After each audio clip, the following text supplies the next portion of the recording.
Any good stories from the road? Pipe up. I wish we'd gotten seen a little bit more out of our punter. I'm starting to puke. It makes my stomach hurt. I thought he was going to die. I'm starting to throw up in my mouth a little bit. He's on the probiotics. Is Georgia playing the 1985 Bears this weekend or what? A lot of Todd talk. Rat poison proof. They're mongoose.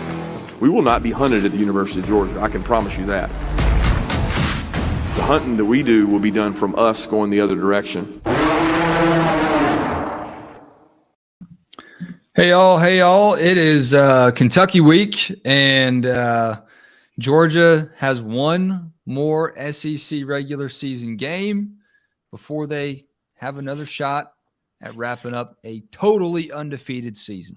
Let's not put the cart ahead of the horse. I'm Wes Blankenship. This is Jake Rowe, Palmer Toms. They're bundling up for this trip to the frozen tundra at Kroger Field, the frozen food section at Kroger Field. What's up, guys? Hey, man, and let me tell you something, man. Some of the coldest games I've ever covered, and this is from the press box or the open air or closed air press boxes, right? I feel like some of the coldest ones I've ever been to, walking in, walking out, being actually in there, has been stadiums that were open air.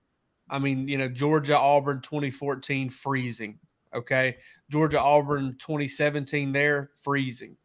Mississippi State may have taken the cake. That was very cold and very windy, and it sucked real bad because there was absolutely no heat. All of those press boxes were open air. Mississippi State's the only one that didn't have any help.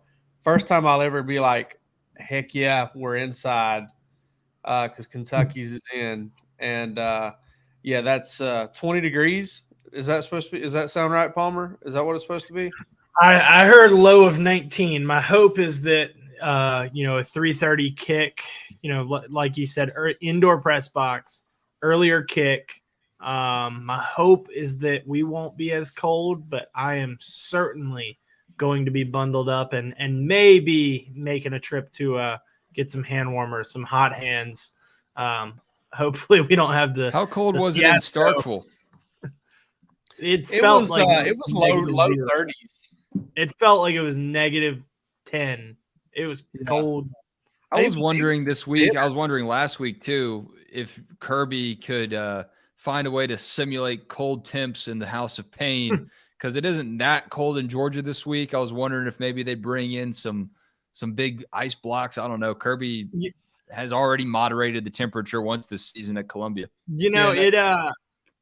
I was going to say about Mississippi State, it was colder on the field than it was up in the box. I didn't realize that until, we were down there. We were walking down for post-game availability.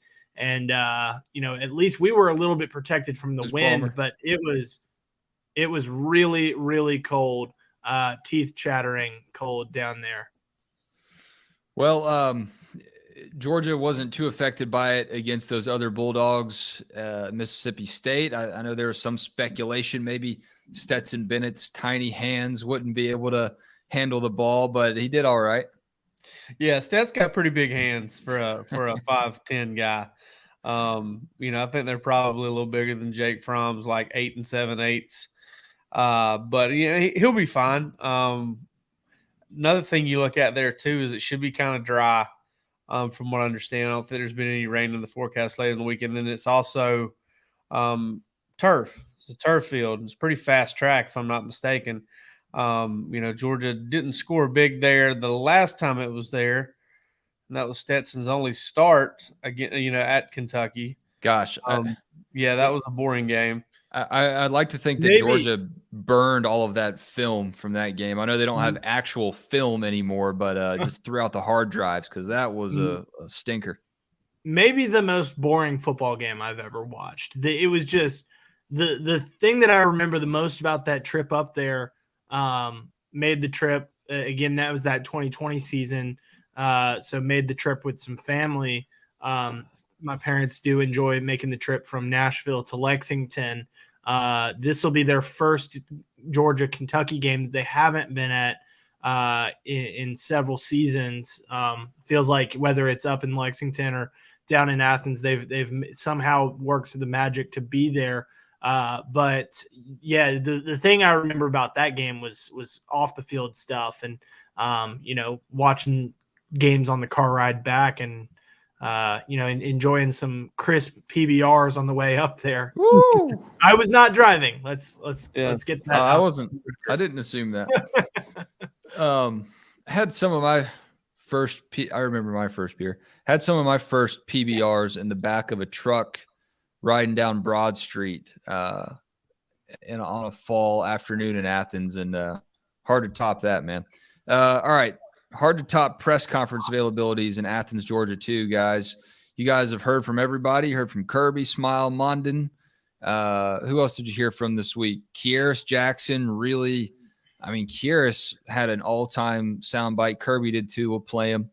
I'm really just starting to become very impressed with the mindset of this team. And you see it on the field, obviously, but you really get a good glimpse when you hear from these guys. Yeah, I just hope you're not stepping into a trap there, Wes. Finally coming to the conclusion after Georgia's won like 27 28 games or something, and you're going to come to that conclusion, then they're going to go to Kentucky and they're going to lose, and then you're going to, oh my God. Brother, put that clip on Old Takes Exposed. All right.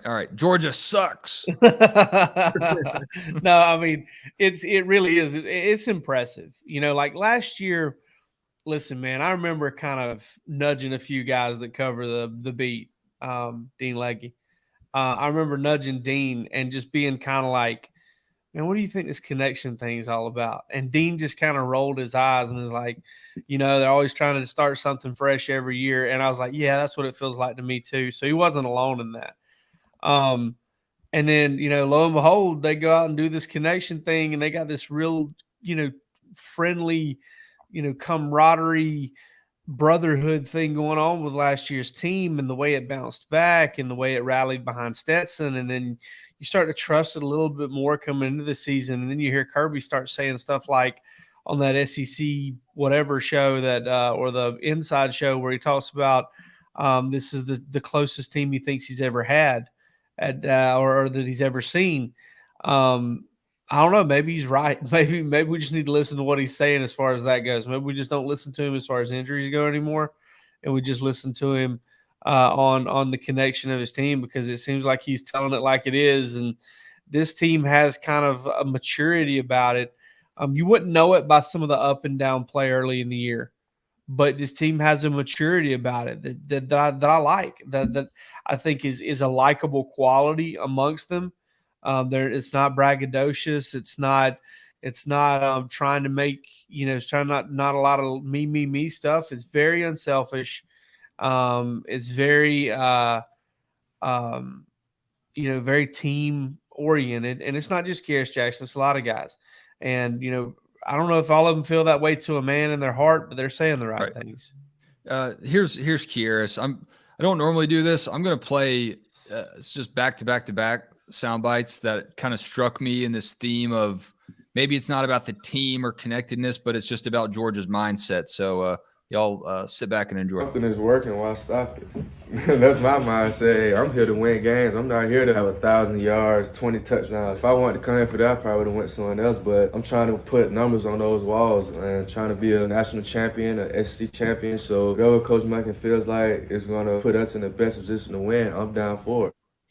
So that was Kieris Jackson. Here's one from Kirby earlier in the week, and this isn't necessarily about the connectedness of the team, but it's just about the, I guess the focus, the mental grind that these guys have between the ears, which is also struck me, and it really struck a lot of people on social media. It's something that a lot of people were sharing, so I hope you all enjoy this one. Pitfall of every profession or everything people do in society is being able to repeat habits. And can you do that? Can you do what you do better than the people in your profession on a daily basis and not get bored with monotony? It's hard to sustain anything in life, in your career, whatever it is. You want to be the best sports writer, you want to be the best broadcaster, you got to do it better than the other people in your profession. You got to do that by recreating yourself, by consistently outworking someone. And sometimes people get comfortable. And when you get comfortable, you're not always at your best. We're trying our best to be at our best. That's our job. All right, and I got one more for y'all to listen to and consider before we move forward here. This is kind of a throwback. I spoke with Andy Staples today, and he worked on a book called Getting to Neutral with Trevor Moawad. He's kind of a mental coach. He's actually written 2 books with him. I need to go ahead and endorse this. I was watching this earlier, and it's really good. I thought this part of the conversation was really good. So if you're on, hang around for it for sure. Yeah, appreciate it. This goes back to the Rose Bowl. I don't know how well I set it up in the clip that I'm about to share, but Kirby was just starting to embrace, I think, some of this mental aspect of the game. And it's kind of the early days of Kirby trying to figure out how much he wants to believe in it, incorporate it. If I heard it correctly, Kirby, don't get mad at me if I'm wrong about that. An example of it in the Rose Bowl against Oklahoma. I don't think Kirby'd mind me saying this. Trevor, Trevor's told this story in a bunch of places before he passed. Kirby came to him and said at halftime, "I'm having a little trouble getting to neutral here," and Trevor, just said, "Hey, look, everything that's happened has happened. But here's just your situation." At that point, remember, they just kicked that field goal. So things were finally starting to look up for Georgia. And if you think about that halftime, Kirby made a really key defensive adjustment that changed everything. And he basically, he brings another player down into the box, and he told his DBs, "You are going to have to cover one-on-one. I realize that we spent 3 weeks practicing for this, saying, we don't think you can cover one-on-one. We want to play zone here. You're going to have to cover one-on-one because Baker Mayfield's going to pick us apart otherwise." All right, so thanks for bearing with me. All that to say, I just wanted to set the tone of this show tonight. I'm impressed with the way Kirby's team is performing between the ears and amongst each other, and I think it's a very critical time for them to really have all that hitting on all cylinders. So thanks for sitting through all those sound bites with me. And really, man, it has been since that Missouri game. I know they had, maybe a little bit of a slow start against Auburn, but other than that, it has been kind of Katie bar the door since that. And listen, they haven't done it by playing perfect football. It's just been by being really physical and playing really hard and finishing games and being really talented. But it hasn't been perfect football. I wrote a story today, last 7 games, first 3 games, Georgia was +6 turnover margin. Last 7 games, Georgia's been -8 in the past 7 games. And it's been, -5 in the past 3 games. So it's not like they're just clicking on all cylinders and doing everything right, but they're still playing winning championship level football. And you wonder what this team can be when it stops turning the ball over, because those intangibles, that maturity and connectedness we were talking about earlier, and that kind of drive and focus week in and week out. I don't know if it's because Kirby's got them locked on the SEC championship or what. That is there, and they clean up a couple of other things. This team could get significantly better. So let's talk about Kentucky, because obviously the Cats just lost to Vandy. Now, I could go one of 2 ways on this, guys. If Kentucky had just been world beaters before this and had a hiccup looking ahead to Georgia, I might feel like, okay, we've got a wild animal, kind of backed against the wall here on national TV, and Georgia could have its hands full with an angry team. But Kentucky's already dropped a few games this year. And I can't help but wonder if that loss might have just set this team over the edge in a bad way.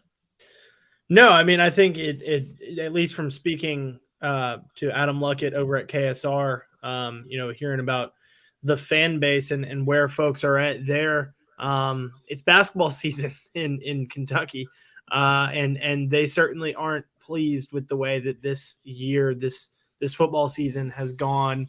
They felt like they had a strong chance to make another run at another 10-win season. Talented group of players, regardless of what Jake thinks. Will Levis, you've obviously got Chris Rodriguez there, a talented running back who does not qualify for the SEC lead in this statistical category, But if he did, he missed the first 4 games of the season, was out after an off-season off the field issue.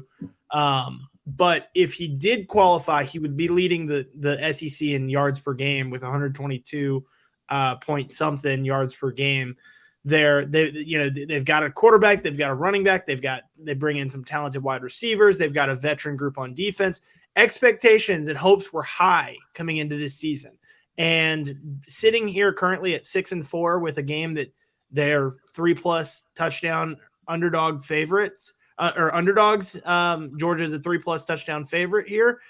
They're not feeling all too high about where this program is at. And, Adam told me that, at least on their board, the conversation is more so about coaching changes and potential, for that this offseason, maybe not with Mark Stoops, but with his assistants, than it is focusing on Georgia, which is not what we all would have expected before this season, when this was being looked at as a potential SEC East championship.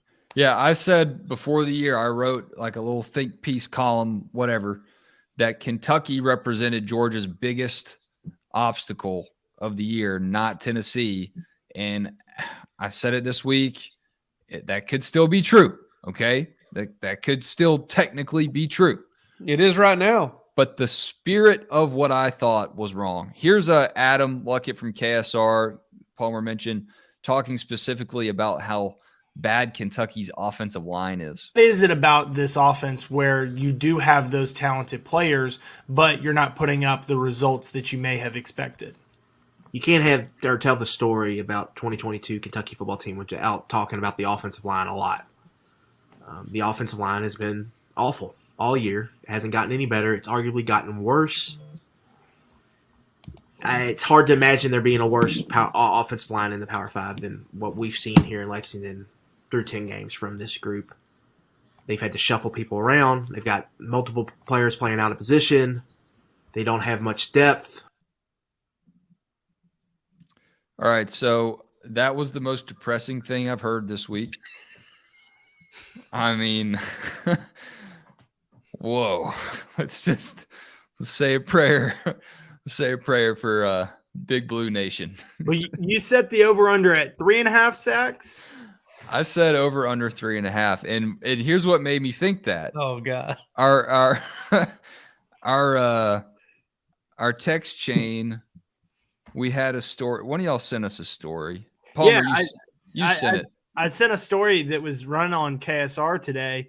They talked to that offensive coordinator that fans are not happy with. Rick Scrangello. I wasn't going to attempt to say his last name. Yeah. So thank you, Jake. Well, this was it was a wide receiver talking about their red zone struggles, right. And he, was asked, why do you think it is? He said, I don't know, probably the play caller. So, you've got players calling out coaches, media calling out, the fan base and players and yada, yada, yada. Vibes are not good in Lexington. Not to mention they stayed up late and watched their team lose. Well, I got to say this. I mean, the reason that hit me so hard when Wes said that was because I was watching, what was Adam Luckett? Yeah. Yeah. My man Luckett. I was sitting there watching and I'm like, man, he's hurting with those people in Lexington right now, because it was either doing that or it was a really good Macbeth, performance, because that was, I mean, well, there were a few got sucked into it. Like I kind of got sucked into, like I was like trending down. Like I was like, oh man, it's worse. And then all of a sudden Wes clicks out of it. And then he's like, that was depressing. Well, there were a few moments where it paused and I was like, oh snap. Did I forget? Is this where the soundbite ended? Because I was working on something else. Oh God. And I was like, no, he was just taking a moment to collect his thoughts. Yeah. So look, it's go on the road in the SEC, take a drink. I say it every time y'all hear me. Kirby says it all the time too. I just can't help but feel like this team is broken right now. And you look at Georgia's defensive line, they've come on super strong. Look, let's connect the dots. they were good without Jalen Carter, and everyone got better. The same kind of theory with the receivers getting better. Jake, you asked Kirby about it this week about the receivers getting better with AD out. Everybody gets a little bit better. But look what happens when Jalen Carter comes back. And now that offensive line has to block everybody. Yeah. I was just looking at something. It's kind of mind-blowing what Kentucky's record is since Chris Rodriguez came back. And I'm not, in no way would I ever say that. I mean, he's a really good player, man. I don't think that he's the guy that, I don't know. I don't think he's been a problem for them. They're 2-4 since he came back. They were 4-0 without him, which is just mind-blowing. And he's put up some good numbers and done some good things. But, this is a really – I would love to say it's a tough team to figure out. That is tough to figure out. I think some of the defensive issues are a little bit tough to figure out. I don't think the overall premise of why this team's, is kind of sucking right now is a mystery. And I mean, you got poor offensive line play and you got extremely poor quarterback play. Like the worst quarterback play I've ever seen anybody who is people say is good. I've never seen anybody play worse when somebody says that, hey, this guy is good. I've never seen anybody say that about a guy and then him be worse than Will Levis is. He's stumbled so low beneath the bar. And listen, he's I know what kind of backside kicking I would take if I were to ever run into him and he would ever convert. I was going to say, I hope we don't see him Friday night out at dinner or something. Yeah, I hope not either. I'm going to have a jar of mayonnaise for him. He's definitely watching. I'm going to have a jar of mayonnaise for him. I'm going to carry one around, something he can put in his coffee. So here's a stat for you. Levis has not thrown – sorry, I just saw a comment that made me chuckle. Levis has not thrown for more than 200 yards in a month, like in a calendar month, not a game month, but it was October 15th against Mississippi State. Since then, I think it's been like 97, 100-something. It's ugly. And it doesn't really make too much sense. I guess you really just look at the offensive line and pencil that in. Now, look at Kentucky's defense. Statistically, overall, they're good. You look at the NCAA stats, and they're on the first page there. They've just kind of crept down the list game by game here, and Tennessee really showed. I know Tennessee had them at home. Tennessee kind of showed me that a good offense, and Georgia is a good offense. Good offense can expose them a little bit, shove them around a little bit, get players in space, and Kentucky has issues. I don't know if y'all have noticed anything in particular, but when you look at what Georgia's doing right now, the way they're spreading the ball around to everybody, Ladd McConkey's heating up. It seems like there could be some issues too. Maybe the cold weather is Kentucky's best shot. I don't know. I look at where both of these teams are right now. I'm trying to manufacture, like Kirby really has his work cut out for him this week. I'm just trying to find a reason for Kentucky to make this one competitive. Well, I think Brock Bowers is, if I'm not mistaken, had a really big game against Kentucky last year. He did. I think he could have that kind of game again. Listen, this Atomic Shark dude in the comments is really firing me up, getting me crazy. All right, he says Georgia's got no offense. Take away Brock Bowers and they're nothing. Well, Brock Bowers had 3 catches for 39 yards against Tennessee. Here's my theory on Atomic Shark. I wonder how things would shake out if LSU got a chance to play Tennessee at home. Yeah. Atomic Shark just admits it right here. Atomic Shark loves troll. I love trolling. So that's fine. Own it. Good for you, dude. The comment that cracked me up, though, Atomic Shark, I'm good. Good job, was this one. I think Atomic Shark is a time traveler. This is my theory from like 2017, maybe, in saying Georgia can't win a big game. I think Georgia's won quite a few handily since then. And Matthew C wants me to put him in timeout. No, I put you in timeout if you talk about someone's mama, you drop a F-bomb. We keep it relatively clean in the comments, but this is a First Amendment comment section. Atomic Shark is allowed to be embarrassingly wrong in public if Atomic Shark wishes to do so. People who are drunk shark. people who are embarrassingly right. Is that good? Is that a good thing? Is that right? Breaking T. They're right all the time, and they're not trolling anyone. Let me get Atomic Shark off of here. Breaking T.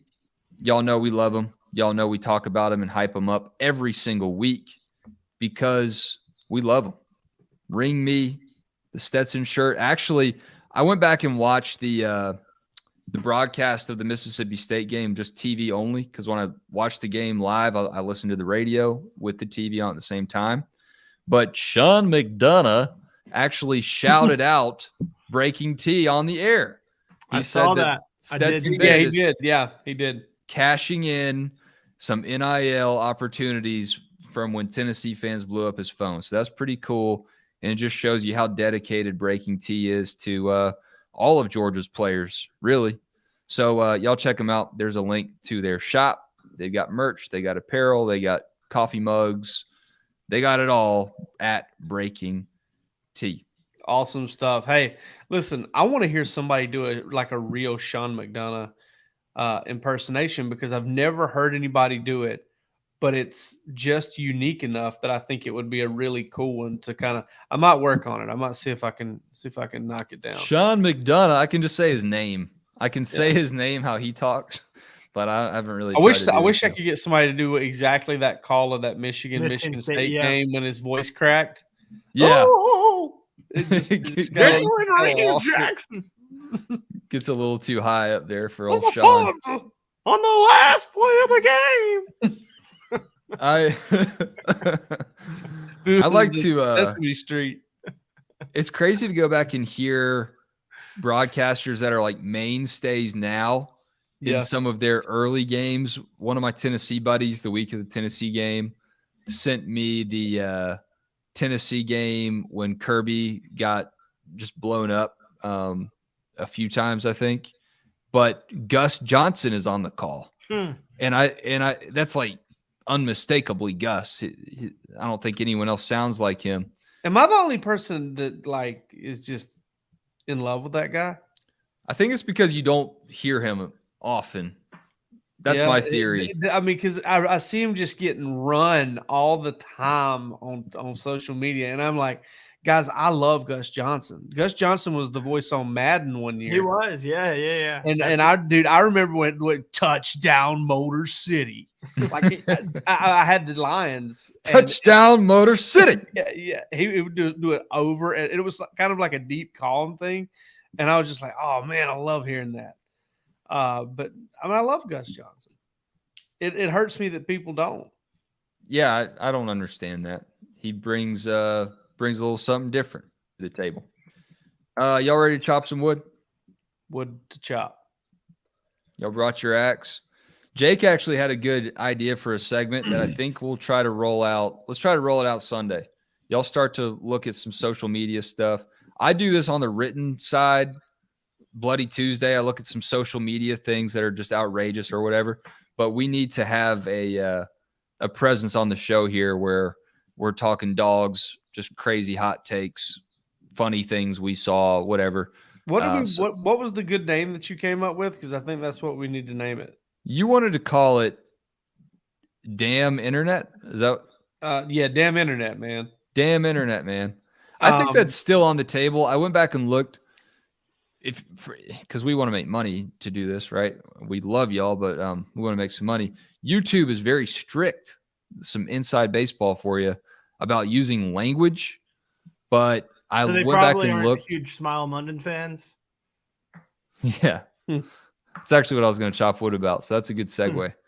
But it looks like that would be okay. That could actually work. Okay. I said, the whole premise is just pulling videos or tweets or jokes or memes or whatever that we run into across the internet, sports related, preferably. If not, feel free to send them in to us as well. If you know a way to get up with us, can you DM us on YouTube? The board. Yeah, you can get on the board. $10 right now. Yeah, $1. $10 until September, so $1 a month right now. Yeah. But I said we should call it hunker download. And I think that hunker download. That hunker downloads. the fact that no one has incorporated that somewhere just seems like we need to take it. All right, yeah, I'll chop some wood. Palmer brought it up. Smile Munden. Look, we talk all week about how serious Georgia is, and I started the show with how mentally locked in Georgia is, and it's so inspiring and all this motivational stuff. I'm going to chop some wood about a player that just gave everyone a reason to smile, broke up the monotony of the work week, the press conference week. Here's Georgia linebacker Smile Munden with a hot mic slip of the tongue moment at his press availability this week. Proactive with your injuries versus reactive, like, treat. Oh, my bad. Treat. I'm sorry. Treat stuff before it gets worse, to where it's not necessarily a lingering injury. Just forget I said that. Sorry. I just like how Smile has so sheepish. He's sheepish. He's stepped into his role on the field. He's gotten really comfortable. I know he spoke a lot about that. Palmer, you wrote about that too. DawgsHQ.com. Y'all read his words. But yeah, I liked that. I thought that was a good kind of change of pace this week where it started off a little serious. Yeah, I got a good chuckle out of that. I really did. Chip's the one that asked him about about staying healthy. Chip says something there. I don't know if he says watch it or gotcha, but he said gotcha because I was sitting next to him. He said gotcha. It's that gotcha journalism. Yeah. Wes, I liked your tinfoil hat take on Smile. It was something that Connor Riley had mentioned to us when we were sitting there, and it came to his mind too. But you put it out on Twitter with the maybe Smile's doing this so that he doesn't have to talk to us anymore. I don't know. You throw that out there, you drop a 4-letter word in the press conference, and then all of a sudden Leland isn't taking you up to the podium anymore. So could be something to it. It's a shame because I like talking to Smile. Nah, he's doing a good job. He's getting a lot of airtime, a lot of press conference time for a reason. He's playing a lot. And someone else was talking about Chaz Chambliss. Let me scroll all the way back up through Atomic Shark, talking about Kirby and Brian Kelly here. Anyways, Chaz Chambliss also getting a lot of airtime. So shout out to those guys. All right, who's next? I'll take it. I'll let Jake close us out here. I am chopping wood about award season. Lot of awards. Man, lot Speaking of awards. of Leland and Tim Hicks and everybody blowing us up in our inbox. Yeah, a lot of awards. And there was one that I had a chopping wood idea that I had, but I'll save it for next week. Okay, we'll tease. Maybe even stock up on this for our Sunday stocks. Not something that you want to put out there as maybe a voodoo of sorts as Georgia goes on the road. If y'all LSU coming up too, Atomic Sharks ears. Yeah. But if y'all think you can piece it together, let me know. But I got a feeling that this will still be on the table next week. So I am chopping wood about award season. A lot of them there. A lot of guys worthy of recognition. The ones that stand out to me the most. One that I'm going to write about right after we get done here. Jalen Carter, like you see pictured there. He's up for the Outland Trophy, semifinalist there. Chris Smith up for the Nagurski, one of 4 players there. Brock Bowers and Stetson Bennett, finalists for the that was Walter Camp. Bowers is also a finalist for the Maxwell Award. Both of those go to the top college football player, regardless of position. But a lot of these guys up for position-specific awards too. So, makes sense. Georgia's got an incredibly talented group of guys. So makes sense that they would, and they're having a successful season. So it makes sense that they'd be up for a lot of awards. If you are not in the comments, just notice that Wes threw in there recruiting nugget to coming up here after me to close the show. Listen, chopping wood on comparisons, okay? Because I think that, no matter what, this team is going to be compared to last year's team. Because Georgia's got a chance to do, even if Georgia goes 15-0, there are still going to be people who look at last year's team. And there's still going to be people who talk about last year's team because of that lean-to defense, that defense that was just elite and took over games, and Georgia could just lean on them anytime it needed to. This team's a little bit more balanced. But the accomplishment can be, can look and be so much greater with an SEC championship. Harkening back to something I was talking about earlier, and the turnover issues and things like that this team needs to work on. The comparison I was looking at today was looking at Georgia like, hey, listen, how good was this team last year? We know the margin of error was so slim, for the national championship game. And we knew that the margin of error for the playoff, had the potential to be that way. It turned out not to be, just kind of game flow deal there with Michigan. And the one thing I kind of came up with here was something I mentioned earlier, was the idea that Georgia's kind of got some untapped potential here with this football team. That Georgia was +4 last year, that it was 6 more in the turnover margin than it is right now. And that's just kind of an untapped part of this team. And when you do the comparisons, it's kind of all boiling down to things that Georgia can control to get better. And, I just, for comparison's sake, for people soaking it up sake, I want people to understand, like, the run Georgia's on right now, they don't happen for very many teams ever. They definitely don't happen often.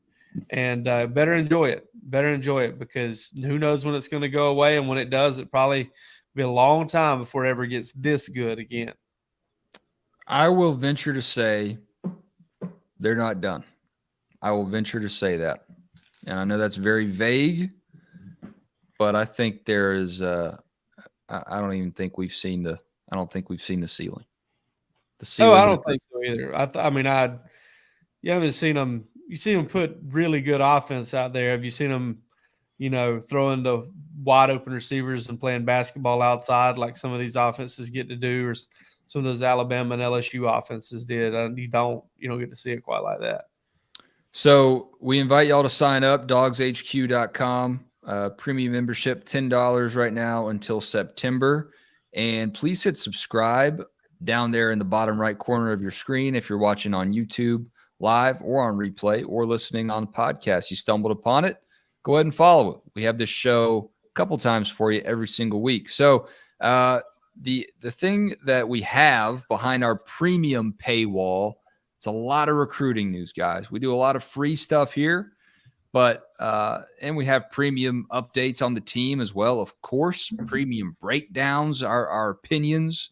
You got to pay for some of that stuff. But a lot of the premium content we have is recruiting news, recruiting.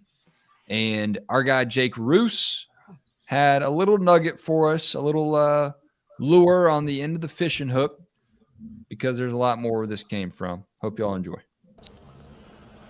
Georgia was dealt a blow to the 2023 class on Monday, losing the commitment of 4-star cornerback Daniel Harris. The nation's number 43 overall prospect per On 3. Harris committed to the Bulldogs on July 1st, and even up until late October, he was saying all the right things when it came to his standing. Since the decommitment, the buzz seems to suggest there may have been some considerations given to the depth chart, and Penn State and Michigan are really pressing heavily for him as well. Don't be too dismayed, though. I think that there is still reason to believe he could end up in this class. Not a certainty, but a possibility. There's a lot of love there for Fran Brown and Kirby Smart, and that'll play in huge. I'm just saying don't write it off. Otherwise, it sounds like Georgia could be trailing a bit for 5-star defensive lineman David Hobbs, who's set to commit on November 25th. Tennessee seems to be surging in that race, but I wouldn't look for any white flags from Trey Scott just yet. We heard a lot of positive noise coming off of his official visit to Athens for that win over the Vols. I'll switch gears into something a little bit more positive, and that's that I continue to hear good things where the Bulldogs are concerned when it comes to 4-star wide receiver Anthony Evans, who's committed to the Oklahoma Sooners. I'd circle him as one of Georgia's most likely flip candidates in this cycle, as noise continues to build coming off of his trip to Athens for the Tennessee game. Additionally, Samuel Mpemba, the 5-star edge rusher, has set his date with plans to lock in a decision on December 4th. Georgia's joined by Tennessee, Miami, and Florida in that one. And the Bulldogs are a heavy odds-on favorite going into that date. And I think it would be a pretty drastic about-face if that were to change. So I like where things stand. Elsewhere, returns seem to be positive on the fronts of Jordan Hall and Deuce Robinson. Not a projection, just letting you know where that sits. And if you're still scratching your head on Damon Wilson, the 5-star edge rusher Georgia's pursuing heavily, that's still fair. Looking like this one could drag all the way into the early signing period, with Ohio State and Georgia in a fierce battle for one of the nation's best pass rushers. So definitely keep an eye on it. It's safe to say we've only just begun in many regards when it comes to recruiting. So stay tuned to DawgsHQ for all the latest. All right. Thank you, Rooster. Guys, it's been a fun show, and I hope you have a safe trip to Lexington. Stay warm. There's this guy on YouTube named Wim Hof. I don't know if you've heard of him, but he does these deep breathing exercises. He does like these ice baths, all this kind of stuff. You might want to check it out just to prepare yourself for the game. I'm not endorsing that. I'm not trying to encourage anyone to get hyperthermia or anything like that, but I'm a good teammate, and I'm just trying to help y'all stay warm and help you stay mentally tough between the ears too. Wes told me to drink ivermectin. I got a whole freezer full of it. Come on. This show is now going to be flagged on Spotify. Oh God. It's going to get one of those, find accurate information about COVID-19. So yeah, I'm glad we could do that and keep everyone informed. Seriously, good stuff. Fun comment section. Atomic Shark, you stirred the pot tonight, baby. You're the MVP in my eyes. Best commenter of the show tonight. Donnie Wilkerson. Hi, everyone. Go Dogs. Seems like a new addition into the comment section here. Couple trophies. Maybe Georgia will add another trophy to its case this season. We will see. For Palmer and Jake, I'm Wes. Y'all take care. We'll see you next time.